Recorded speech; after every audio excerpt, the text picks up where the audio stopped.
Nous sommes le 23 juillet 2010. Je suis en présence de M. Bernard Crousset à la bibliothèque de l'Éméchin. M. Crousset est né à Saint-Thomas de Cherbourg. C'était canton de Cherbourg ou de Dalibert? À Saint-Thomas, il y avait deux cantons. Canton Cherbourg-Est et Dalibert-Ouest. Moi, j'étais un bout de temps dans l'Est, puis un autre bout de temps dans l'Ouest, parce qu'on est déménagé. Saint-Thomas, c'est à cause de la crise économique de 1929 que le gouvernement a décidé d'ouvrir des paroisses, comme Saint-Thomas de Cherbourg et bien d'autres. Saint-Thomas a été fondé en 1935. Même avant 1935, quelques années avant, les gens montaient à Saint-Thomas. Ils allaient travailler sur leur lot. Ils s'étaient tracé un sentier pour monter en partant de l'Éméchin jusque dans le rang 4 et 5 Cherbourg-Est. Et les Grosses-Roches faisaient la même chose eux aussi. Parce que les gens qui étaient à Saint-Thomas, c'était en partie des gens qui venaient de l'Éméchin ou de les Grosses-Roches, mais ils en venaient d'ailleurs aussi. Et ces gens qui étaient là avant 1935, pas longtemps avant, peut-être 2-3 ans, commençaient à construire leur camp. Fait qu'ils ont construit leur camp, et en 1935, c'était le 5 août, que ça devenait comme officiel que Saint-Thomas de Cherbourg était fondé, à cause d'un projet qui s'appelait Vautrin. À partir de 1935, il y avait 16 propriétaires de l'eau à Saint-Thomas, dans le rang 4 et 5. Et ces gens-là, après avoir construit leur camp, préparaient le bois, ils abattaient des arbres, ils les ébranchaient et les coupaient à la cime, à la tête de l'arbre. Puis ils les gardaient comme ça. Puis ils brûlaient les branches et les déchets de coupe qu'il y avait sur le terrain. Pour plus tard, pour préparer l'agriculture. Et en 1935, à partir de Méchin à Saint-Thomas, là, dans le rang 4 et 5, ils ont construit une route. Et ça a permis aux gens d'augmenter le nombre de gens qui montaient à Saint-Thomas dans le 4 et 5.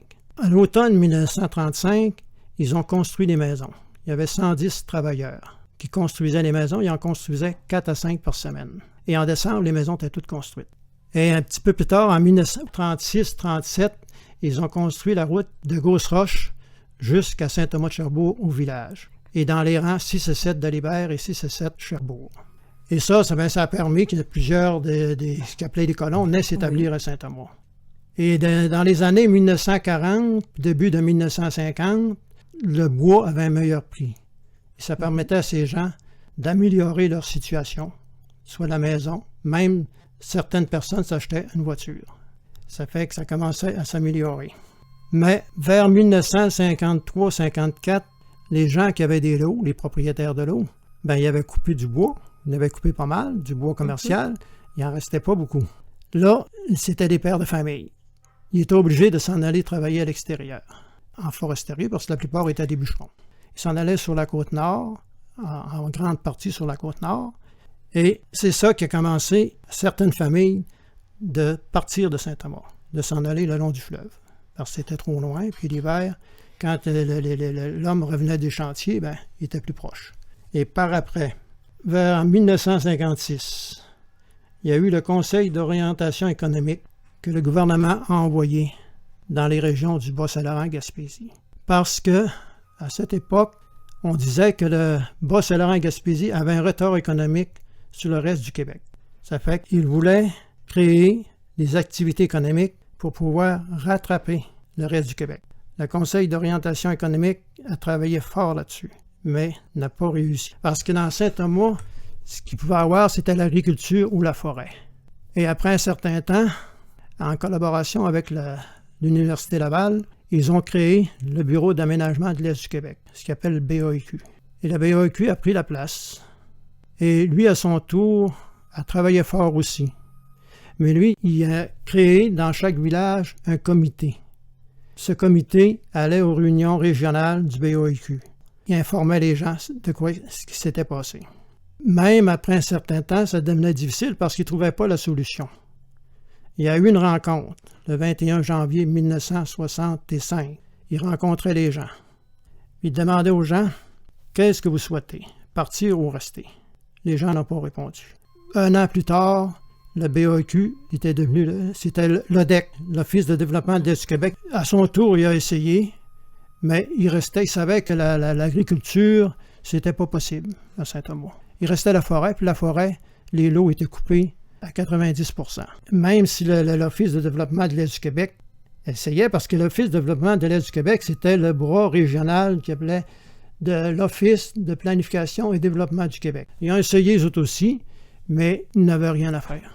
Ça fait qu'ils ont fait une réunion le 21 septembre 1970 pour demander aux gens ce qu'ils pensaient.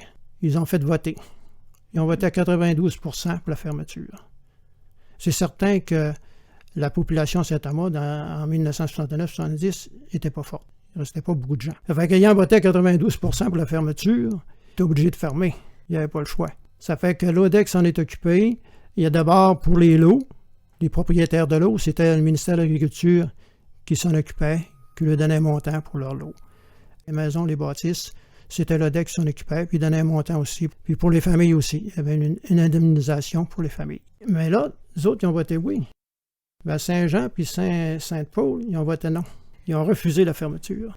C'était Charles Banville, qui était curé à Sainte-Paul. Il a préparé une manifestation.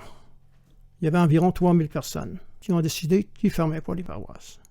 3 jours après, à Val-Briand, c'était le 25 septembre 1970, ils ont créé Opération Dignité 1. C'était l'abbé Charles Banville qui en était le président.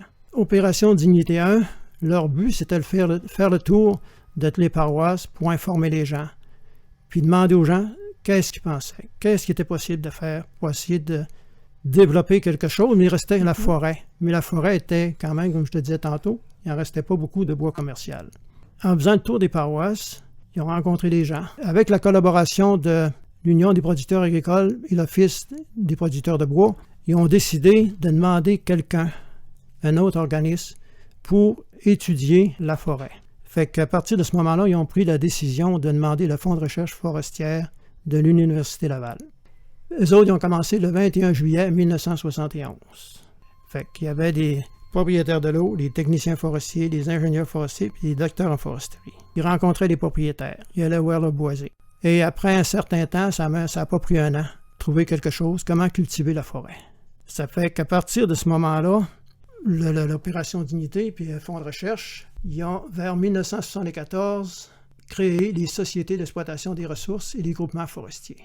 Et c'est à partir de ce moment-là que ça a commencé à donner de l'emploi aux gens des paroisses qui n'étaient pas encore fermées. Ça fait que ça continue depuis ce temps-là à travailler les gens. Il y a des emplois pour les travailleurs civicoles, puis ça continue.